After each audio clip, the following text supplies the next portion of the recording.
Hello बच्चों, once again welcome. मैं फिर से हाजिर हूं आपके साथ सेम क्वेश्चन पेपर के नेक्स्ट क्वेश्चंस करने के लिए। तो पहले 5 क्वेश्चन हम लोग क्लियर कर चुके हैं इससे पहले वीडियो में। अगर आप लोगों ने अभी तक नहीं देखा तो प्लीज वो फर्स्ट 5 क्वेश्चन आप पहले वाले वीडियो से देख सकते हैं। अब बात करेंगे क्वेश्चन नंबर 6 की हम लोग इस वीडियो में। तो देखिए क्वेश्चन नंबर 6 क्या है।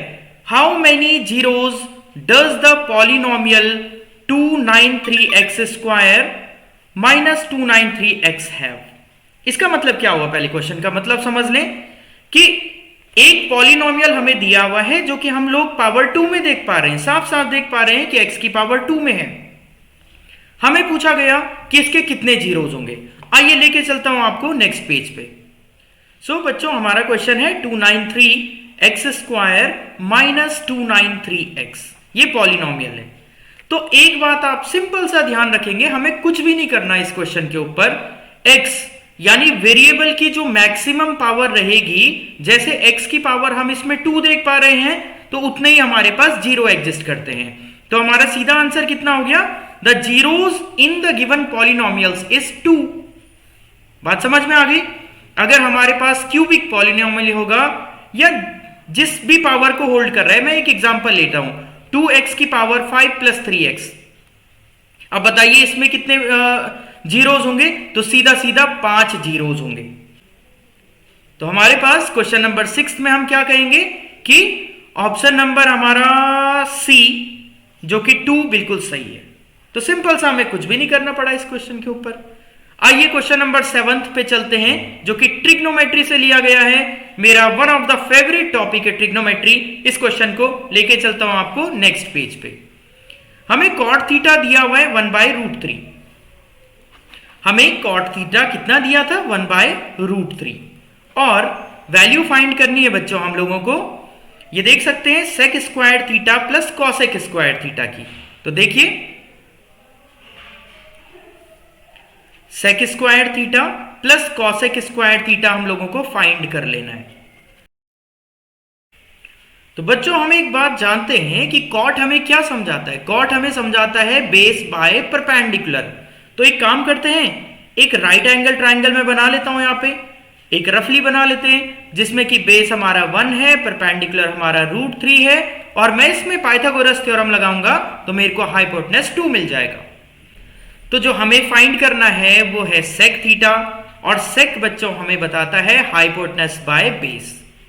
इसी तरह से कॉसेक हमें क्या बताता है, कॉसेक हमें हाइपोटेनस बाय परपेंडिकुलर बताता है। तो यहां से मेरे पास हाइपोटेनस 2 है, बेस हमारे पास 1 है, तो सेक थीटा की वैल्यू मिल गई। इसी तरह से यहां पे हमारे पास कॉसेक के केस में हाइपोटेनस 2 है और परपेंडिकुलर हमारे पास √3 है।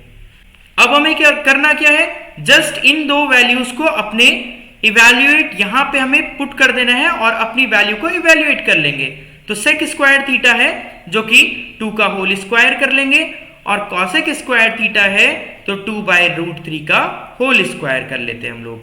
बच्चों ये हो गया 4 और ये हो गया 4/3। सो अवर आंसर विल बी 16/3, और हम इसको सॉल्व करके बच्चों क्या लिख सकते हैं, 5 1/3 लिख सकते हैं अगर हम मिक्स्ड फॉर्म में लिखे तो ये हमारा आंसर हो गया फॉर द क्वेश्चन।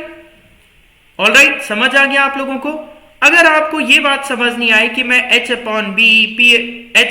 ये कैसे लिख पा रहा हूं, तो सिंपल सा फॉर्मूला हम जानते हैं, पंडित बद्री प्रसाद हरे हरे फूल। सभी जानते हैं इस बात को। ये हमें बताता है साइन कॉस टेन एंड यहां से घुमा के कॉट सेक एंड कॉसेक। ठीक है, अगर ये आपको नहीं पता या नहीं आता तो आप मेरे प्रीवियस वीडियोस ट्रिग्नोमेट्री पर बने हुए हैं, वहां से आप सब कुछ सीख सकते हैं। ठीक है, तो चलिए हम अब देखते हैं हमारा कौन सा आंसर मैच किया। तो 5 1/3 ऑप्शन नंबर डी इसमें हमारा सही ऑप्शन हो रहा है। क्लियर है बच्चों। तो आगे बढ़े, हम लोग जाते हैं इसके नेक्स्ट सेक्शन 8 9 और 10 क्वेश्चन के पास। तो बच्चों क्वेश्चन नंबर 8 हमारा स्क्रीन पर अब आ चुका है। जैसे कि हम क्या पढ़ पा रहे हैं, a pole 6 metre high cast a shadow 2√3 metre long on the ground then the sun's elevation is. ये बच्चों हाइट एंड डिस्टेंस से क्वेश्चन लिया गया है और इसमें हमें कैसे अटेम्प्ट करना है, देखिए पोल की हाइट 6 है, तो पोल की बात हुई है तो उसे हम हॉरिजॉन्टल बनाएंगे और ये हमें 6 दिया हुआ है, ठीक है। और जो शैडो बनता है ना बच्चों, इस क्वेश्चन में क्या बताया गया, शैडो 2√3 मीटर लॉन्ग है, तो शैडो जो भी बनेगा वो हमारा ग्राउंड पे बनता है हमेशा। अगर कभी ग्राउंड नहीं लिखा तो भी हम उसे ग्राउंड पे ही बनाएंगे। तो चलिए देखिए जरा समझे।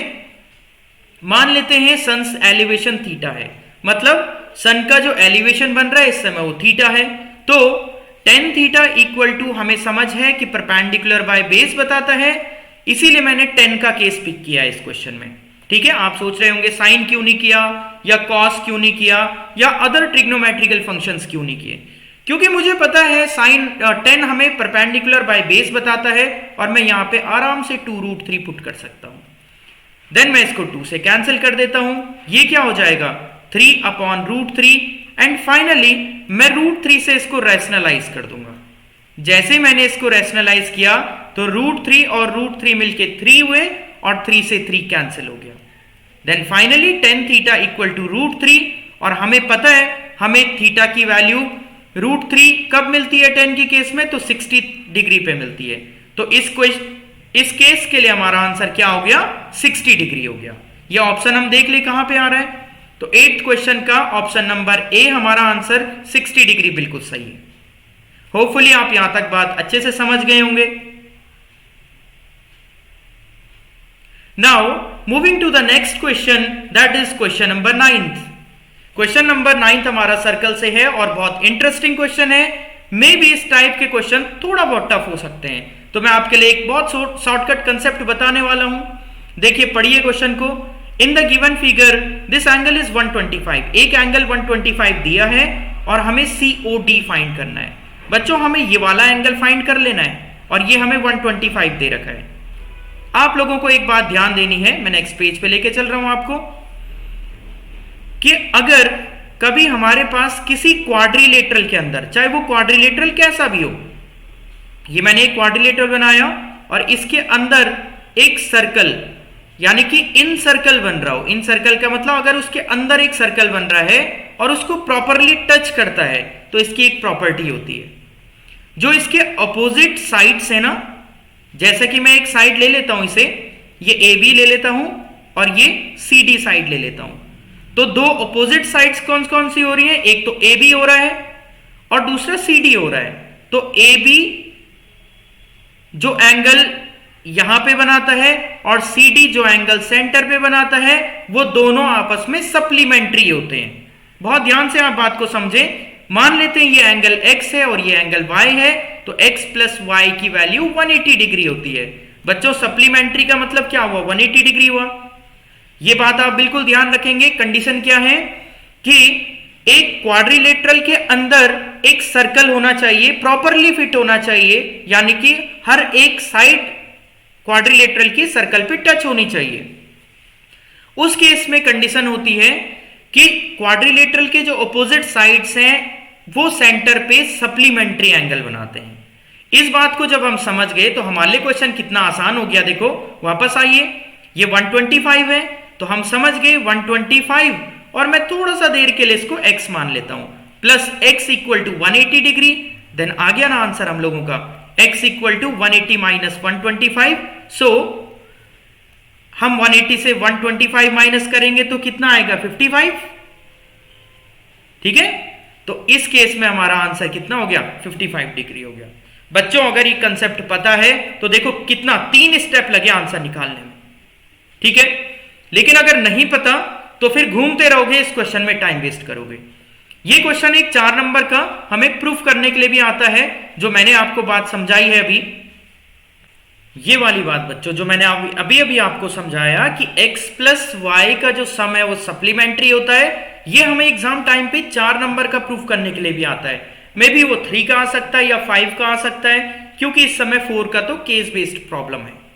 ओके, तो इसका आप ध्यान रखेंगे, ठीक है बच्चों। अब हमारा लास्ट क्वेश्चन आता है आज के इस वीडियो का, क्वेश्चन नंबर 11 क्वेश्चन हमारा सेम क्वेश्चन आ चुका है, ये रिपीट हुआ है क्वेश्चन नंबर 4 की तरह।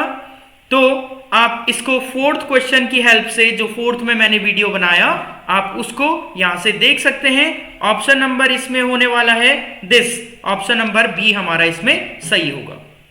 ये सेम क्वेश्चन रिपीट हो चुका है। कभी कभी बोर्ड में ऐसी पॉसिबिलिटीज हो जाती हैं, उससे घबराने की जरूरत नहीं है। आप सेम क्वेश्चन सेम आंसर दोबारा लिख दीजिए अगर कभी ऐसी प्रॉब्लम आती है तो। एक छोटी सी टिप्स आपको देना चाहूंगा इस वीडियो के लास्ट में बच्चों, ध्यान से समझिएगा एक बात को। जब हम एमसीक्यू क्वेश्चन को अटेम्प्ट कर रहे होंगे मैथमेटिक्स में, तो आप क्या करें, बेस्ट तरीका क्या है, जैसे आप क्वेश्चन नंबर 1 लिख रहे हैं तो इसका आप ऑप्शन लिख लीजिए। मान के चले इसका ऑप्शन डी है तो आप स्पेशल डी मेंशन कीजिए, या तो आप कैपिटल में मेंशन कर सकते हैं या आप स्मॉल लेटर में मेंशन कर सकते हैं। मेरा सजेशन होगा आप कैपिटल लेटर में मेंशन कीजिए और वो बिल्कुल क्लियरली मेंशन होना चाहिए। एक दूसरा, आप इसका सॉल्यूशन कीजिए।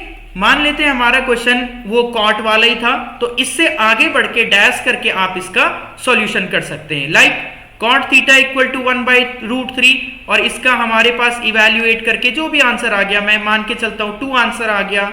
और क्वेश्चन नंबर 1 का डी हमने ये बिल्कुल साफ मेंशन करना है। मेरी बात आप क्लियरली समझ पा रहे हैं?